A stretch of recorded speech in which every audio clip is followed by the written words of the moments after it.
Tunog ng ulan, tibok ng puso.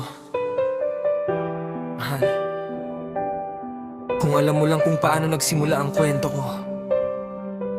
Hindi sa yakap, kundi sa pagkawala. Hindi sa kompletong pamilya, kundi sa katahimikang masyadong maingay. Bata pa lang ako, marunong na akong magpakatatag, kasi walang ibang pipigil sa pag-iyak ko kundi sarili ko. Iniwan ako ng mga kamay na dapat gumabay sa murang dad, natutong tumayo kahit walang alay. Mga laruan na palitan ng responsibilidad. Habang ibang bata masaya, ako hinuhubog ng realidad. Sa piling ni Lola, doon ako kumapit sa bawat payo niya. Sugat ko'y unti-unting gumagaling kahit masakit.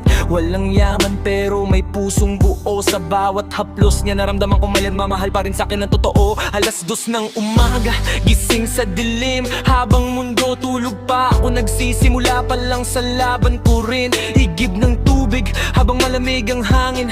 Parang bawat hakbang ko may kasamang panalangin. Malamig ang tubig, nanginginig ang kamay, pero mas nanginginig ang pusong gustong may umakay. Maglalaba muna bago mag-uniforme, pagod na agad pero kailangan maging matibay sa bawat umaga ng buhay ko. Sige. Alas 2, doon ako minahal ng hirap. Sa dilim ko natutunan kung paano maging sapat. 50 piso lang ang laman ng bulsa, pero pangarap ko'y mas malaki pa sa mundo nila.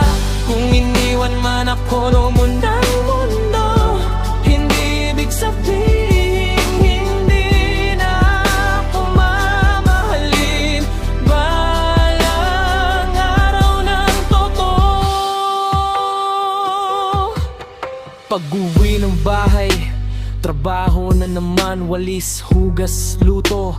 Ako ang sandigan habang ibang kabataan hawak ang saya, ako hawak ang pangarap na ayaw kong mawala. Pagod ang katawan pero mas pagod ang isip, kasi gusto ko lang naman maramdaman na ako'y sapat kahit saglit. Sa bawat pahinga ng librong hawak, parang bawat letra nagsasabing kapit lang, malapit na ang pag-angat. Kolehiyo na, mas mabigat ang laban. 50 piso lang, pagkasyahin mo yan, pamasahe pa lang. Halos ubos agad, tubig at tiis gutom, pero di susuko ang pangarap. Habang sila may sobra, ako kulang, pero hindi kailanman kumupas ang apoy na hawak ng puso kong sugatan. Sa bawat baryang halos wala, naroon ng bukas na para talaga sa'kin pala. Kung may makikinig man sa kwento ko ngayon, sana